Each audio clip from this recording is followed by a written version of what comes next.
Hi అండి. మీరు పల్లెటూరులో ఉంటూ కొత్తగా గొర్రెలు తీసుకున్నారా? అయితే వాటిని ఎలా మేపాలో మీకు తెలియటం లేదా? అయితే ఈ వీడియో మీకోసమే. ముందుగా మన ఛానల్ సబ్స్క్రైబ్ చేసుకొని లైక్ అయితే చేయండి.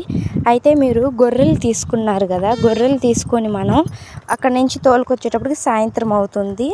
అప్పుడు సాయంత్రం కాగానే ముందుగా మనం మేత ఎక్కడ ఉందో చూసుకోవాలి. అలాగే మన ఇంటికి వచ్చే తలకి దొడ్డిని ఏర్పాటు చేసుకోవాలి.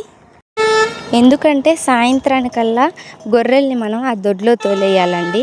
తర్వాత మరుసటి రోజుకి మనం ఉదయాన్నే లేవగానే మన పనులు ఏమన్నా ఉంటే చూసుకొని, మీకు గొర్రె పిల్లలు ఏమన్నా మేత మేసేయగాని ఉంటే వాటికి మండని తెచ్చుకోవాలండి. ఉదయాన్నే మేమైతే సుబాబులాకు, దిరిసిమ్మాకు, వేపాకు ఇలాంటి మండలైతే తెచ్చి పిల్లలకైతే పెడుతుంటాము. ముందు ఆకుని ఏర్పాటు చేసేసుకొని దొడ్లోకి వెళ్ళి గొర్రెలు ఏమన్నా కుంటుతున్నాయా, వాటి కాళ్ళల్లో ఏమైనా పాసున్నాయా, అలాంటి జాగ్రత్తలు తీసుకోవాలండి. ఏమన్నా కుంటే ఏమన్నా ఉంటే ముళ్ళు తీసేసుకోవాలి. పాసిపోయి ఉంటే వాటికి మెడిసిన్ వాడాలి. ఆ తర్వాత పిల్లల్ని గొర్రెల దగ్గర పాలు తాగాయో లేదో గమనించుకోవాలండి. పిల్లలు పాలు తాగాయి అని అనిపిస్తే మీరు గొర్రెల నుంచి పిల్లల్ని అయితే విడిగా తోలుకొని వెళ్ళాలి. మనం మండ ముందుగా ఏర్పాటు చేసుకున్నాం కదా, ఆ మండ దగ్గరకి పిల్లల్ని అయితే తోలేసి మనము గొర్రెల్ని పిల్లల్ని విడిగా చేసేయాలి. ఎందుకంటే మనం గొర్రెల్ని విడిగా మేపుకోవాలి కదా, అందుకోసమని మీరు అన్నం తినేసి రెడీ అవ్వాలి. ఎందుకంటే మీరు మళ్ళీ పొలానికి వెళ్ళాలి కదా, కాబట్టి ఉదయం గొర్రెలు తోలుకోబోయి సాయంత్రంకి అయితే మేము వస్తాం. మేము ఈ విధంగానే చేస్తాము. ఉదయం అన్నం తినేసి వెళ్తే మధ్యాహ్నానికి అన్నం నీళ్ళు అనేటివి టిఫిన్లో అన్నం సర్దేసుకొని ఒక బాటిల్కి నీళ్ళు పోసుకొని అయితే తీసుకెళ్తాము. ఉదయం గొర్రెల్ని మన దగ్గర పంట పొలాలు ఉంటాయి కదా, మన ఊరికి దగ్గరలో లేదు అడవి ఉంటే అడవి, ఎక్కడ మేత ఉంటే అక్కడికి గొర్రెల్ని తోలుకొని వెళ్ళాలండి. మనం సాయంత్రం వరకు ఉండాల్సి వస్తుంది. ఎందుకంటే ఇప్పుడు మీరు చూస్తున్నారు కదా, ఇది చాలా ఓపెన్ ప్లేస్ అండి.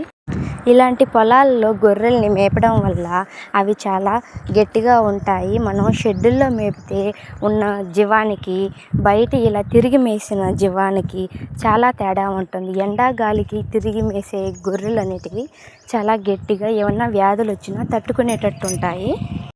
అంతేకాకుండా ఇప్పుడు మనం తీసుకెళ్ళిన ప్లేస్లో వాటికి ఒక రకం మేతే కాదు కదా, ప్రకృతి చాలా రకాల గడ్డిని అయితే ఇస్తుంది. వాటికి నచ్చిన మేతను తిని కడుపు నిండా అయితే మేత మేస్తూ ఉంటాయి. నీళ్ళు కూడా దగ్గర ఉండేటట్టు చూసుకోవాలి.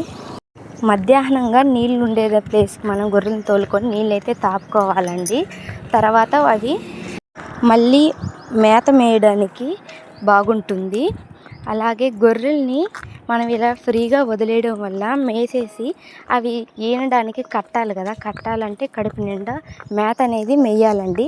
మేత మేయడం ద్వారా గొర్రెకి బాగా బలం వస్తుంది. ఈ తిరిగి మేస్తే ఈ పొట్టేళ్ళు ఉంటాయి కదండి, మన గొర్రెలతో పాటు ఎన్ని గొర్రెలు తీసుకున్నా పొట్టేళ్ళు మాత్రం కంపల్సరీ. మనకి పొట్టేళ్ళు ఇలా దాటినప్పుడు అవి ఏ రోజు దాటుతున్నాయి డేట్ అనేది గుర్తుపెట్టుకోవాలండి. అంటే మనం గొర్రెకి కరెక్ట్గా 5 నెలలకైతే గొర్రె ఈనుతుంది. మనం ఇప్పుడు ఇది దాటినప్పుడు మళ్ళీ కొన్నిసార్లు తిరగగడుతూ ఉంటాయి. అలాంటివి జాగ్రత్తలు గమనించుకుంటూ ఉండాలండి.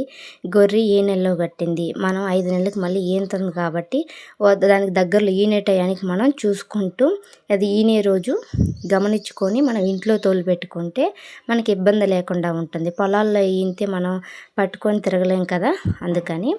అలాగే ఇలా మేపుకున్న తర్వాత సాయంత్రం దాకా మనం వాటిని బెదరగొట్టకూడదు. స్లోగా వాటికి మేపాలి. మేత అనేది తొందరగా తోలడం అలాంటివి చేయకుండా. అలాగే మనము ముందర పోతా ఉంటే మన వెనకాల గొర్రెలు వచ్చేటట్టు వాటిని అలవాటు చేసుకోవాలి. గుంపులోంచి మనం పిలుస్తాన్ని గుంపులో వచ్చి చేరేటట్టు చేసుకోవాలండి.